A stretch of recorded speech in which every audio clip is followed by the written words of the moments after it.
Hello, everybody. This is Terry with the Premom team. And today we have Abbie Steidl with us, fertility nutritionist. We're so excited to have you today. Thank you. I'm super excited to be here. You can find Abbie right in the Premom app, along with our other fertility specialists. And Abbie helps women get pregnant naturally through understanding their cycle and healing it with food and lifestyle changes. Can you tell us a little bit about yourself, Abbie, your background, who you are? Yeah. I'm Abbie.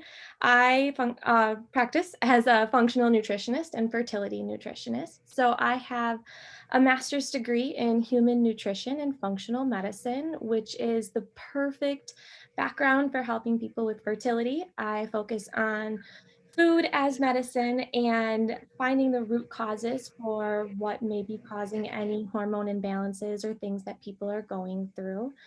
Um, I started focusing in fertility after I went through difficult time getting pregnant, and then after I had had babies, going through miscarriages and hormone imbalances postpartum.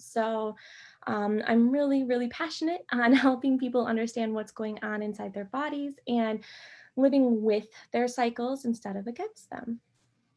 Wonderful. And can you tell us why you decided to work with Premom? How'd you find us? So, um, I actually went through looking through at like 10 different fertility tracking apps, working with people. I want to make sure that we're using an app that works good for them, something that I've tried, that I enjoy.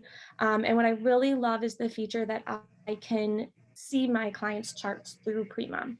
I don't have to get screenshots of things from people. I can actually log right into their chart and see the updates of their strips and also see the chart. And I love that the OPK strip line will embed itself right on top of the BBT chart. So I get everything in one screen. Awesome. Yeah, we do have a great chart feature. And that's Yeah. for the Premom provider app, right? Yes, exactly. Fantastic. And let's see, what do you specialize in and who do you enjoy working with the most? So I work with anybody that is going through hormonal imbalances. I do have a soft spot for fertility and people trying to conceive. I think that that can be a really hard time for people in general. And I think that I can provide a lot of support for people in that area, especially when it comes to the charting. Your husband doesn't always want to hear, or your partner doesn't always want to hear, like, oh, my temp dropped today. What does that mean? Or, oh, my strip came back and it was this much. And their eyes just kind of glaze over, like, what are you trying to say? And I can be that person for everyone to be like, this is what happened, and be able to give them peace of mind as to like what they're seeing and how to move forward. So, I love working with people that are trying to conceive. I love when people come back and are like, yay, I got it, we're pregnant, and if not, I love being able to help them find out what's going on, digging into the root cause and really finding the nitty gritty of what will work for them. So, Awesome. Let's talk a little bit about cycle syncing. I found that in your Instagram account and I'm really curious about what that is. I love cycle syncing. I think that this is one of the most important things I can help women understand. It involves working with your cycle and understanding how it influences your life, because during certain times of the month you have increased energy levels, and that's just natural with your cycle, whereas different times of the month it's lower natural energy, and you really need to be able to embrace that to support your cycle. So for example, during ovulation, our body naturally has more energy. And so this is the time of your cycle that if you enjoy HIIT workouts or high intensity um, exercises in general, like cardio, spinning, things like that, this is the time to do it. But then as you venture towards the menstrual phase, you naturally have less energy. And when your body is shedding the uterine lining, it's a highly energetic process. It's using so many nutrients and functions at this time to do that. So it's best for you to maybe just do some stretching, go for a walk, take the nap if you feel like it. So it's really tuning into what your body needs. The other cool part is we require different nutrients at different times of our cycle. So you can kind of sync your grocery list during the follicular phase with what would best support it. And for example, during the follicular phase, you really want to focus on antioxidant rich foods to support your egg quality. Whereas in the luteal phase, you're more focused on fat consumption to support progesterone production. You're a little bit more insulin resistant during that time. So focusing on more cooked foods, not less carbohydrates, but not quite so many, and making sure that they're coming from your fruits and veggies versus grains and processed foods. So Awesome. yeah, there's a lot that goes into cycle syncing. But the main parts that I really focus on are the food, making sure that you're having the certain nutrients during the different phases. Exercise, making sure you're syncing your exercises with your phases. Moods, connecting with your moods, because that can tell you a lot about where you are in your cycle and if your hormones are balanced. Um, and I'm missing one. Oh, like lifestyle. So like naturally what you should be doing during those the phases, like during ovulation, you will benefit from more social interaction. You're actually feeling super confident and your body will probably feel good if you go out and hang out with your friends. Whereas the end of your luteal phase or your menstrual phase, you're much more introverted and you may benefit more from being at home with a book. Hmm, great. Can you talk a little bit about self-care? I saw that you mentioned some affirmations. You had a really nice post about scheduling the self-care and you had some steps. Can you talk a little bit more about self-care? Yeah. Oh my gosh, this is one of my number one things with clients. So generally when I hop on a call with someone, one of the first things I'm going to ask them is, what did you do for yourself today?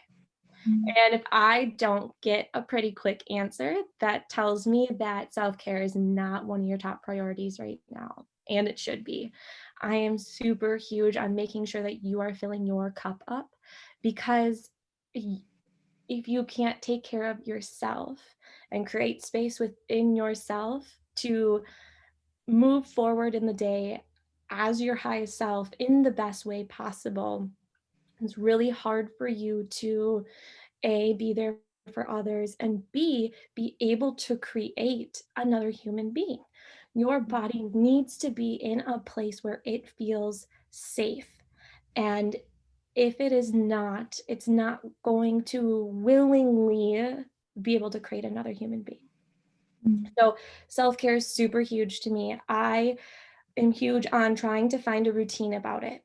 So when you first start a self-care routine, the first week is going to be kind of identifying where in your day you could fit this in. For me, it's either going to be in the morning before my children wake up, or it's going to be during nap time if I'm lucky enough to get that. Nighttime doesn't work for me, although that's open for others. So the first week, I'm really big on just trying to find where in your routine it might fit. On Monday, try it in the mornings. On Tuesday, try it in the afternoon. Which one felt better? And find it that way, starting with like 15 minutes.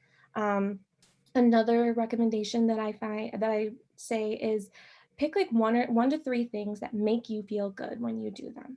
What are those? And then find a space in your home, in your room, where you can have quick access to those things.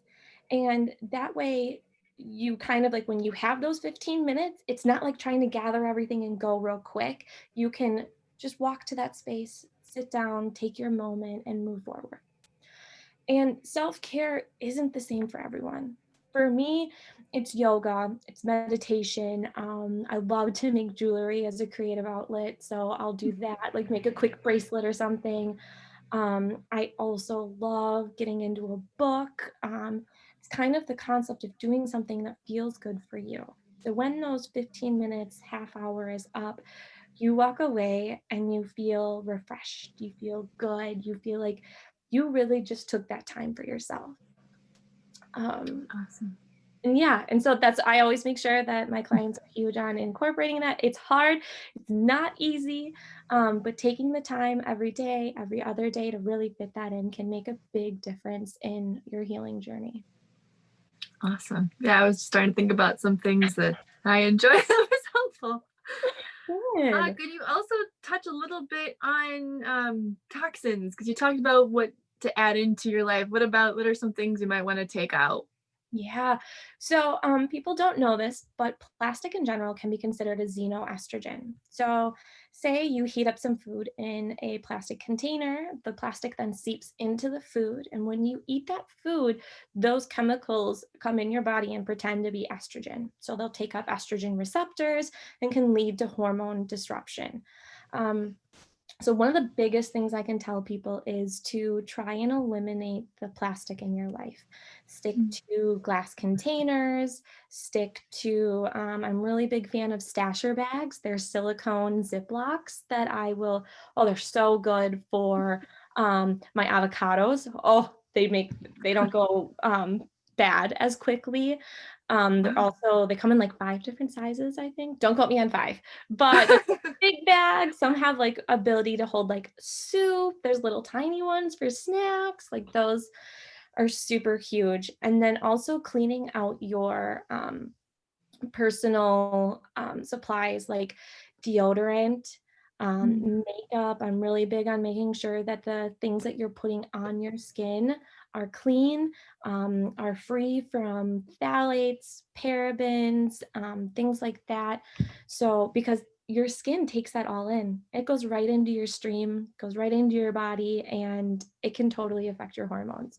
So, eliminating where you can, it can be a little pricey. So my biggest recommendation is making sure that, okay, my tube is getting low, I'm going to replace this. And then next time something's running low, replace that. So you're not just making one big haul. It Mm. may be more expensive, but it's worth it in the end. Awesome. Do you have any like surprising or interesting or fun stress relieving practices or affirmations that you've come up with for clients before they'd like to share? Sometimes I think what's fun to me isn't always fun to everyone else. um, oh, I love breathing exercises, actually. So, people find meditation to be really difficult. Some are like, it makes me crazy. But the thing is doing these things is training your brain to respond to stress differently. Um, it is helping you learn not to enter into a stress mode right away, especially at minor stressors. So, the less cortisol that your body creates, the better. So, I really have gotten into like counting breathing because then it helps you stay on track. You may not lose focus as quickly. And you can kind of change it up depending on how you're feeling. Sometimes I count to 4, sometimes I count to 6, sometimes I count to 8, kind of depends on where I'm at. And like box breathing is really good too. So you say like you inhale, count to 4, hold, count to 4. Exhale, count to 4, hold, count to 4, and come back through doing the box. So meditation to me is challenging and it's fun. Other things that I really enjoy doing are like yoga. Um, Call me crazy. I'm a big golfer. And so something that's actually really stress relieving to me and kind of get me in a flow state is practicing like at a golf range, just going back and forth, back and forth. That's really a fun time for me too. Fantastic. Yeah. Good. I think any other things you want to leave our audience with, or any other thoughts on hormones, balancing hormones before we close up today? Hmm. I think something I love to tell people about is really learning to listen to your body when it comes to hormones. So many women will chalk signs and symptoms up to they happen to everybody. It's common, it's not a big deal. But if you feel like something is off, chances are it is. Our hormone imbalances are communicating with us, telling us that there's something going on. So, PMS symptoms, breast pain, moodiness, low energy in the luteal phase, cystic acne before your period. Those are all signs that there may be imbalances and that there are things we can do to bring it back. I focus a lot on helping women understand what these imbalances are telling us so that you are creating your own toolkit moving forward. Because we are dealing with these cycles forever, right? Until we reach the time of menopause, and then our toolkit might change a little bit. But we really are working with our cycle for how long? Majority of our life. And so if we can learn how to understand what it's trying to tell us so that we can support it the best way we can, I mean, you've, like I said, you've got the tools for life then. So, on my Instagram, I focus a lot on understanding our hormones, hormone balances, and things like that. I will actually be launching a group hormone balancing program in a couple months. So, anybody interested in learning more about hormone balancing and connecting with their cycle, but in a tribe setting, that's always something to look at. Okay. Thank you very much. Thank you for joining us today, Abbie. Thank you so much for having me. I'm glad we got to chat. Yes. And for those of you out there watching, if you would like to work further with Abbie, you can find her right in the Premom app, as you mentioned in the beginning. If you go to schedule consultation, you can find her right in there with her other providers and get some fertility support. Can't wait. Right. Well, thank you again and have a wonderful rest of your day. We'll see you again soon. All right. Bye.